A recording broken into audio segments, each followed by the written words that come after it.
ETF index mutual funds నేర్చుకుని stock మార్కెట్లో రాణించాలనుకుంటున్నారా? వెంటనే ఈ నెంబర్కి కాల్ చేయండి. నమస్తే రమగారు. నమస్తే జయ. రమగారు, ప్రస్తుతం ఉన్న పరిస్థితుల్లో చాలా అనారోగ్య సమస్యలు చూస్తున్నామండి. ఆహారం విషయంలో ఎన్నో జాగ్రత్తలు తీసుకుంటున్నాం, పిల్లలకి పెడుతున్నాం, పెద్దవాళ్ళకి పెడుతున్నాం, అన్ని జాగ్రత్తలు. ఏది మంచిది కాదు, ఎంత తీసుకోవాలి ఇలాంటి. కానీ అలానే అన్ఎక్స్పెక్టెడ్గా చూసే రీజన్స్ చాలా ఎక్కువ ఉంటున్నాయి. హెల్త్ ఇష్యూస్ కదా, ఇలా తీవ్రమైన అనారోగ్యాలు కుటుంబాల్లో వచ్చినప్పుడు చాలా కృంగిపోతున్నారండి. తమకొచ్చినా తమ పార్ట్నర్కి వచ్చినా. పేరెంట్స్ దాకా అంటే పెళ్ళి కాకపోతే ఒక ఎత్తు ఉంటుంది. వన్స్ పెళ్ళైపోయి వీళ్ళకే పిల్లలు వచ్చేసిన తర్వాత ఇంకో కాస్త ఆలోచన విధానంలో మార్పు వస్తుంది కదా. పార్ట్నర్కి వచ్చినా తమకు వచ్చినా, ముఖ్యంగా ఇలాంటి కేసెస్ నేను ఒక 4-5 మందిని చూశాను రమ్మగారు. ఎంతలా అంటే ఇంకా జీవితం అయిపోయింది ఈ రోజుతో అని వాళ్ళు ఇబ్బంది పడుతూ, పక్కనున్న వాళ్ళు ఇబ్బంది పడుతూ, పిల్లల్ని ఇబ్బందులు పెడుతూ ఇలాంటి వాళ్ళు చూస్తూ ఉంటారు. ఇలాంటప్పుడే కదా ధైర్యంగా ఉండాలి అనిపిస్తుంది. అంటే దూరంగా ఉంటే అట్లా అనుకుంటామేమో, కానీ తప్పదు కదా. ఏమంటారు, మీరు ఎలా చెప్తారు దీన్ని? పురాకృత పాపము వ్యాధి రూపంలో బాధిస్తుందని చెప్తారు జయ. ఒక జబ్బు ఏదైనా మన నెత్తి మీద పడిపోయిందంటే అది ఇప్పటిది కాదు. నేనేం తప్పు చేశాను, నాకే ఎందుకు వచ్చింది అంటారు చాలామంది. ఇప్పుడు చేసుండం, ఎప్పుడో ఏదో చేసాం, అది మనం అనుభవించాల్సి వస్తాం. కొన్నిటిని అనుభవించే పోగొట్టుకోవాలి. కొన్ని కర్మానుభవాల్ని అనుభవంలోకి వస్తేనే అవి పోతాయి. సమయం పడుతుంది. సాధారణంగా చూడు జయ, జలుబు పడిసెన్ లాంటివి చేసిన వారం రోజులు ఉంటాయి. అసలు 1 రోజు 2 రోజులకి వెర్రెత్తిపోయి వెర్రి కుర్రి తెలియకుండా, ఎలా ఉంటున్నామో ఏం చేస్తున్నామో తెలియకుండా, బట్టల మీద శ్రద్ధ ఉండదు, జుట్టు మీద శ్రద్ధ ఉండదు, ముక్కు చీదుకోవటం, అవునవును, దగ్గుతుంటాం, తుమ్ముతుంటాం, జబ్బు చేసినట్టు ఉంటుంది.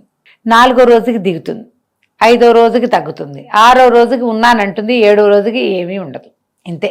ఇప్పుడు జలుబు లాంటివి, పొట్టకి ఏదైనా ప్రాబ్లం రావటం, గట్ ఇష్యూస్ రావటము, ఏదైనా స్కిన్ ఇష్యూస్ రావటము, మైగ్రెయిన్ లాంటివి దీర్ఘకాలికమైనవి, సోరియాసిస్ లాంటి దీర్ఘకాలికమైనవి, చర్మాల మీద వచ్చేవి, ఇవేవి మన జీవితాన్ని ఆపవు, మనతో పాటు నడుస్తూ ఉంటాయి. కొన్ని వస్తాయి ఆటో ఇమ్యూన్ డిసీజెస్, వాటికి ఏ సమస్య సమాధానము లేదు, ఆ సమస్యకి సమాధానమే లేదు. ఎందుకో తెలీదు, ఎలా తగ్గుతుందో తెలీదు. తాత్కాలికంగా ఈ రోజు కనిపించిన లక్షణానికి మందేస్తారు, రేపు ఇంకొకటి వస్తుంది, దాన్ని నొక్కితే మొదటిది వస్తుంది, ఈ 2 పోయాక 3వది వస్తుంది. అట్లా వస్తూనే ఉంటాయి. చివరికి అంతుబట్టని వ్యాధితోటే వెళ్ళిపోయే వాళ్ళు కొంతమంది. ఇప్పుడు మనకి బాగా ప్రముఖంగా కనపడేవి ఏమిటి? ఒకటేమో మూత్రపిండాలు, కిడ్నీ స్టోన్స్ కానీ, కిడ్నీలు ఫెయిల్యూర్ కానీ, కాళ్ళు వాచిపోవటం, కిడ్నీస్ తన్నేయటం. తర్వాత ఏమో లివర్ ఇష్యూస్, లివర్కి సంబంధించినవి. జాండీస్గా మొదలవుతుంది, సిరోసిస్ వైపు పరిణమిస్తుంది, చివరికి ట్రాన్స్ప్లాంటేషన్ అవి ఇవి కూడా ట్రై చేస్తారు. అయితే అయినట్టు కాకపోతే కానట్టు. ఇవి 2. 3వవి క్యాన్సర్లు. ఇవి కాకుండా సమాధానం లేకుండా అనగానే చచ్చిపోతున్నటువంటి హార్ట్ అటాక్లు. అంటారు అంతే, అనడానికి ఇక మిగలదు, ఇంక లేదు, అయిపోయినట్టే. ఇవి వస్తాయి. ఎలాగైనా మానవ జన్మ ఎత్తినవాడు గిట్టక తప్పదు, పుట్టినవాడు. అది మనం ఇంతప్పుడా ఇట అయినప్పుడా అనేది ఇక్కడెక్కడో రాసుకొని వస్తాం. మిగిలిన కథని, ఇక జరుగుతున్న కథని మనం నడిపించుకుంటూ వెళ్లాల్సిందే. సాధారణంగా మనకి ప్రసూతి వైరాగ్యం, శ్మశాన వైరాగ్యం అని 2 వైరాగ్యాలు ఉంటాయి. ప్రసూతి వైరాగ్యం, ఆ పురుడు వచ్చినప్పుడు, ఆ పురిటి నొప్పుల్లో బాబోయ్ ఇంక ఈ పని చేయకూడదు, ఈ సంతానం నా వల్ల కాదురా దేవుడా అని ఈ సంతానం రావడానికి కారణమైన భర్తల్ని తిట్టి సంసారం మీదే అయిష్టం పడతారు ఆ క్షణంలో. ఆ పిల్లవాడు పుట్టాక ఈ నొప్పంతా తీరిపోయి ఆ పసిబిడ్డను ఒళ్ళో పెట్టుకుంటే వాడి పాలిచ్చి పోషించి పెంచుకుంటూ ఇట్లాంటివి ఇంకా 3-4 కావాలనిపిస్తుంది. ఆ రోజున్న వైరాగ్యం మర్నాడే ఉండదు. అసలు తెల్లవారేసరికి అంతా పోతున్న చంటి బిడ్డను చూసేసరికి చీవెదవా, నేను నీ వల్ల నాకు నరకం చూసాను, వీడిని నేను ముట్టుకోనని ఏ తెల్లని అంటుందే అసలు అనరు కదా. ప్రసూతి వైరాగ్యం. 2వ శ్మశాన వైరాగ్యం ఏంటి? ఎవరైనా మరణించినప్పుడు వాళ్ళ ఇబ్బందులు, వాళ్ళ బాధలు, ఆ దుఃఖము, ఆ మనిషి లేని లోటు, ఆ శ్మశానానికి వెళ్తుంటే ఆ దుఃఖం, వాటితోటి జీవితం ఇంతే కదా, బుద్భుతప్రాయం, నీటి బుడగ లాంటిది, ఇవాళ వస్తుంది రేపు పోతుంది, ఇంతేగా. ఇప్పుడు ఇంత గడించి, ఇన్ని చేసి, ఇంత ప్రభలు వెలిగించి ఇలా అయిపోయి ఇట పడున్నాడే, మనమైనా ఇంతే అనిపిస్తుంటుంది. లోపల అండర్లైనింగ్ వాక్యాలు, గీతలు గీస్తూ ఉంటుంది మనసు. ఎటాగొట్టో అది ఫినిష్ చేస్తారు, పూర్తి చేసుకుని వెనక్కి వచ్చి కొంచెం నీళ్ళు పోసుకుని ఓ ముద్ద అన్నం తిని 2 గంటలు నిద్రపోతే ప్రపంచం తాజాగా కనపడుతుంది. నిన్నటి వైరాగ్యం ఈ రోజు లేదు, ఉండదు. అనారోగ్యాలు కూడా జయ.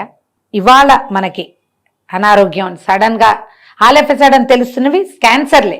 అవును. ఒట్టిగా ఏదో టెస్ట్ కని వెళ్తే క్యాన్సర్ బయటపడటం, ఏదో దగ్గని వెళ్తే క్యాన్సర్, ఏదో ఒక్క కాయ ఉంది ఎప్పటి నుంచో దీన్ని రిమూవ్ చేసాం క్యాన్సర్, ఏమీ లేదు క్యాన్సర్ 2 నెలల్లో అయిపోవటం, నెలలో అయిపోవటం. ఇప్పుడు ఈ క్యాన్సర్లు ఇలాంటివి మొదట తెలియంగానే ఒక గుండె పగిలిపోయినట్టు అయిపోతుంది. డాక్టర్ చక్క కౌన్సిలింగ్ చేస్తారు పెద్ద పెద్దవాళ్ళు, ఇదని ఇదేవో ఉన్నాయని, బోల్డని వచ్చినాయని, ఇప్పుడు ఫారిన్ మందులు ఉన్నాయని, ఫారిన్ నుంచి రిటర్న్డ్ డాక్టర్ వస్తారని, అబ్బో ఇలాంటివి మేము వెడం చేత్తో చేసేసామని, ఏం పర్వాలేదని, ఇదిగో కోరుకున్న కేసులు కోలుకున్న వాళ్ళు, ఇదిగో బాగా తిరుగుతున్న వాళ్ళు వీళ్ళని అని చెప్పి వైద్యం వైపుకు తీసుకుపోతారు. ఒక్కోళ్ళు బతికి బట్ట కడతారు, కొన్నాళ్ళు లాగుతారు. ఇదేదో రిమూవ్ చేశాక బాగానే ఉంటారు. రిమూవ్ చేశాక ఏడాది అంతా బాగుండి 2వ ఏడాదిలో వెళ్ళిపోయే వాళ్ళు కూడా కొంతమంది ఉంటారు. మొదటి రోజున్న నొప్పి 2వ రోజు ఉండదు జయ. 10వ రోజున్న నొప్పి 15వ రోజు ఉండదు. ఆ రోజుకి కొత్తగా ఇంకేదో వస్తుంది. మన నొప్పికే రావచ్చు, మన ప్రాబ్లంకే రావచ్చు, ప్రపంచానికి మన చుట్టూతా ఉన్న ప్రపంచానికైనా రావచ్చు. ఏదో మార్పు వస్తుంది కదా. మనం ఏం చేయాలి? ఏదైనా అనారోగ్యమో ఏదైనా వచ్చినప్పుడు దీని మీదే ఉండకూడదు, ప్రపంచం మీదకి వెళ్ళాలి. వెళ్తే ఇదంతా బాధించు. అందరికీ వచ్చింది, మనకి వస్తుంది. అందరూ పోయారు, మనము పోతాం. మన డబ్బు ఉన్న డబ్బంతా ఓళ్ళక్కున్నాక పోతామా? ఎంతో కొంత ఉన్నాక పోతావా? ఇంకా ఏం పాసిబిలిటీస్ ఉన్నాయి, ఇంకా ఏం అవకాశాలు ఉన్నాయి, ఇంకా ఎలాంటి వైద్యానికి వెళ్ళొచ్చు, ఏ వైద్య విధానంలో ఇంకా బాగుంది, ఇవి చూడొచ్చు. కుంగితే కుంగిపోతే జబ్బుతో పాటు కుంగుబాటు ప్లస్, అంతే కదా. నీవు కుంగుబాటు, ఆ పక్కన ఉన్న వాళ్ళు నిన్ను లేవదీయటానికి వాడు నీ జబ్బుకే సేవ చేస్తాడా, నీ కుంగుబాటుకే చేస్తాడా సేవ? అవునా? పోనీ ఈ వ్యాధి వచ్చిన వాళ్ళ లోకాల్లో మనమేనా? కాదు. మన ముందు ఎన్నో ఉన్నాయి కదా, మన ముందు ఉన్నాయి, మనతోటి ఉన్నాయి, మన తర్వాత గ్యారంటీగా ఉండవలసే ఉంటుంది. అంతే. ఇది లోక సహజమైనది అన్న ఒక్క పాయింట్ని తలలోకి ఎక్కించుకోవాలి. ఎవరైనా నాకే ఎందుకు వచ్చింది, నాకే ఎందుకు వచ్చింది, ఇదే బాధపడతారు. ఇప్పుడు చిన్నపిల్లలు అలాంటప్పుడు అలా అనిపిస్తుంది, అయ్యో పసిపెడ్డే చిన్నపిల్లవాడు, ఇంకా ఎంత జీవితం ఉంది, వీడిలా అర్థాంతరంగా వెళ్ళిపోతున్నాడు. వాడి టైం అంతే, అంతే రుణం వాళ్ళకి మనకి. ఈ రకమైన గమనం ఉండాలి జయ. దీనికి మనకి ఏవి సహాయపడతాయి? స్పిరిచువల్ టాక్స్, ఆధ్యాత్మిక ప్రసంగాలు. పురాణం వింటే రాదమ్మా. పురాణం వింటే, ప్రవచనం వింటే మనం ఇందులో నుంచి బయటపడలేం. స్పిరిచువల్ టాక్ వేరు. పురాణము ప్రవచనము ఏమిటి? విష్ణుమూర్తి, ఆయన గజేంద్రుడు కదా, కృష్ణుడు, ద్రౌపది, ఇవి ఆంజనేయుడు మైనాక పర్వతం మీద కాలు పెట్టాడు, ఇవి వింటాం పురాణాల్లో. స్పిరిచువల్ టాక్ ప్రపంచం నువ్వు లేకముందు ఉంది, నీ తర్వాత ఉంటుంది. నువ్వు ఉన్నదే నీది, నువ్వు వెళ్ళిపోయాక నీకు దీంతో దేంతోటి సంబంధం లేదు. నీకు ఇంకొక కొత్తది వస్తుంది.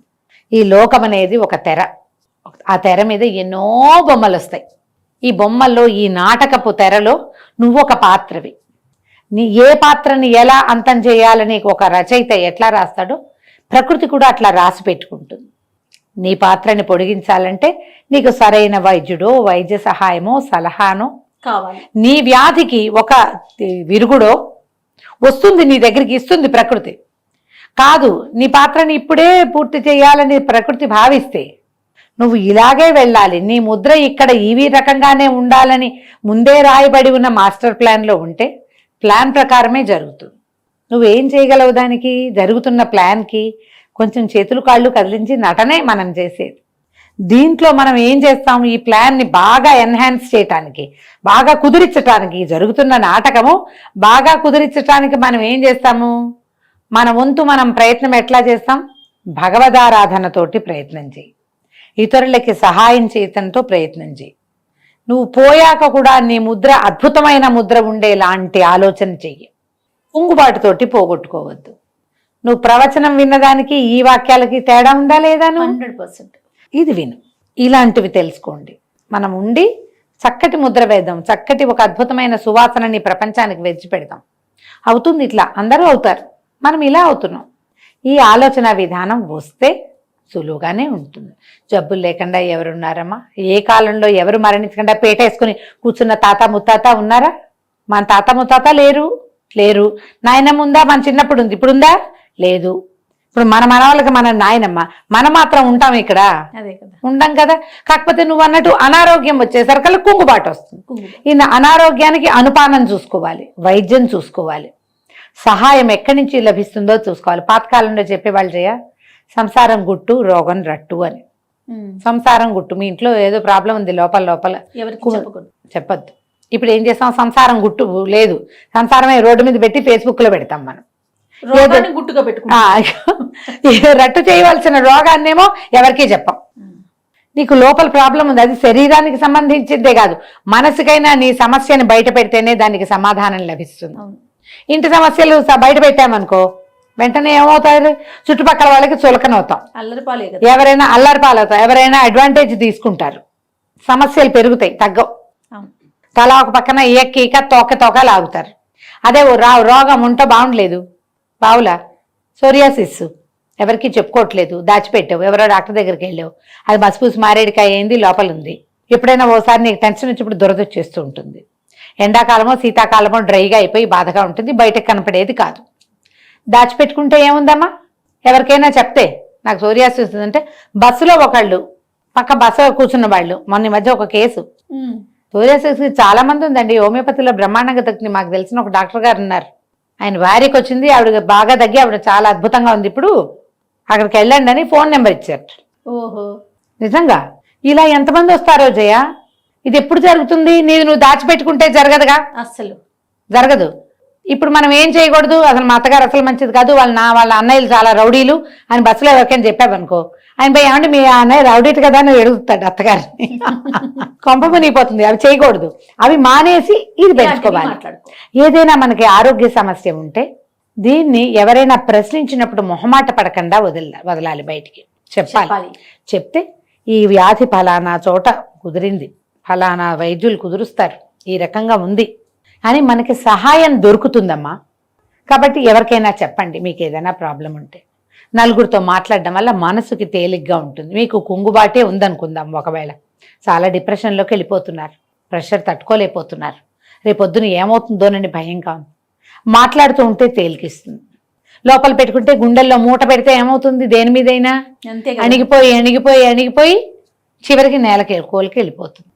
ఆ చనిపోయిన వాళ్ళు చనిపోతారు, మీరేమో ఎందుకు పనికి రాకుండా మిగిలిపోతారు. రైట్, ఆలోచించండి, ఇతరుల సహాయాన్ని తీసుకోండి, తప్పకుండా ఇతరులతో మంచిగా మంచిగా ఉండండి. నమస్తే.